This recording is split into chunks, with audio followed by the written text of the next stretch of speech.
Hi all. നിങ്ങൾക്കൊക്കെ ചിത്രം വരയ്ക്കാൻ ഇഷ്ടമാണോ? എൻ്റെ ഇപ്പോഴത്തെ ഡെയിലി റുട്ടീനിലുള്ളൊരു സംഭവം അത്.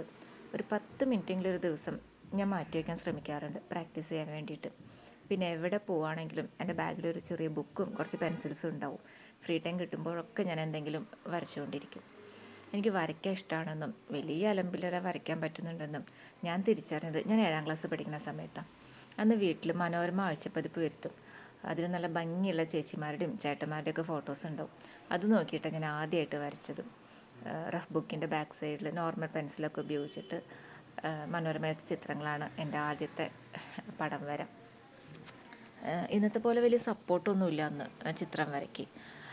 നല്ല പെൻസിലോ നല്ല പേപ്പറോ വേറെ കാര്യങ്ങളൊന്നും തന്നെ ഉണ്ടായിരുന്നില്ല.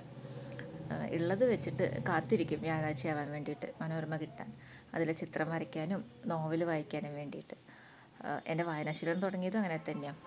ഇന്നിപ്പോൾ മോൾക്ക് പുതിയ സെറ്റ് പെൻസിൽ ബോക്സ് കിട്ടിയപ്പോൾ അവളേക്കാൾ മുമ്പ് അതുപയോഗിച്ച് ചിത്രം വരയ്ക്കണം എന്നുള്ള ആഗ്രഹം ആ പഴയ 7ാം ക്ലാസ്സുകാരിയുടെയാണ്. ഡ്രോയിങ്ങിൻ്റെ കാര്യത്തിൽ ഞങ്ങൾ തമ്മിൽ നല്ല കോമ്പറ്റീഷനുണ്ട്. പിന്നെ പെൻസിലിനെ കുറിച്ച് പറയാനാണെങ്കിൽ അത്ര ആധികാരികമായിട്ട് പറയാൻ ഞാൻ ആർട്ടിസ്റ്റൊന്നുമല്ല. വരയ്ക്കാൻ ഇഷ്ടമുള്ളതുകൊണ്ട് വരയ്ക്കണമെന്ന് മാത്രം. പെൻസിൽസ് കൊള്ളാം, നല്ലപോലെ ഷെയ്ഡ് ചെയ്യാൻ പറ്റുന്നുണ്ട്. നന്നായി വരയ്ക്കാൻ അറിയുന്നവർക്കൊക്കെ നല്ല റിയലിസ്റ്റിക് ആയിട്ട് വരയ്ക്കാൻ പെൻസിൽസ് സെറ്റാണ്. പിന്നെ അതിൻ്റെ മുന പെട്ടെന്ന് തേഞ്ഞു പോകുന്നുണ്ട്. എപ്പോഴും ഷാർപ്പൻ ചെയ്തുകൊണ്ടിരിക്കണം ആ ഒരു കളറ് കിട്ടണമെങ്കിൽ. സാധാരണ ഞാൻ എപ്പോഴും പെൻസിൽ ഡ്രോയിങ് ആണ് ചെയ്യാറ്.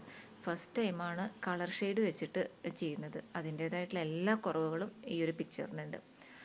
ക്യൂട്ടായിട്ടുള്ളൊരു കിറ്റണാണ് മൈൻഡിൽ ഉണ്ടായിരുന്നത് വരച്ച് തുടങ്ങുമ്പോൾ. പക്ഷെ വരച്ച് കഴിഞ്ഞപ്പോൾ ആ ക്യൂട്ട്നെസ്സൊക്കെ ഒത്തിരി കുറഞ്ഞു പോയി. പൂച്ചക്കുട്ടി പുലിക്കുട്ടി ആയ പോലെ ഉണ്ട്. ആർക്കും സംശയം തോന്നാതിരിക്കാൻ സൈഡിൽ എൻ്റെ കരച്ചിൽ എഴുതി വെച്ചു, മിയാവും. എന്തായാലും എൻ്റെ ഫസ്റ്റ് അറ്റംപ്റ്റ് അല്ലേ, എങ്ങനെയുണ്ടെന്ന് നിങ്ങൾ എന്നെ ഒന്ന് പറ.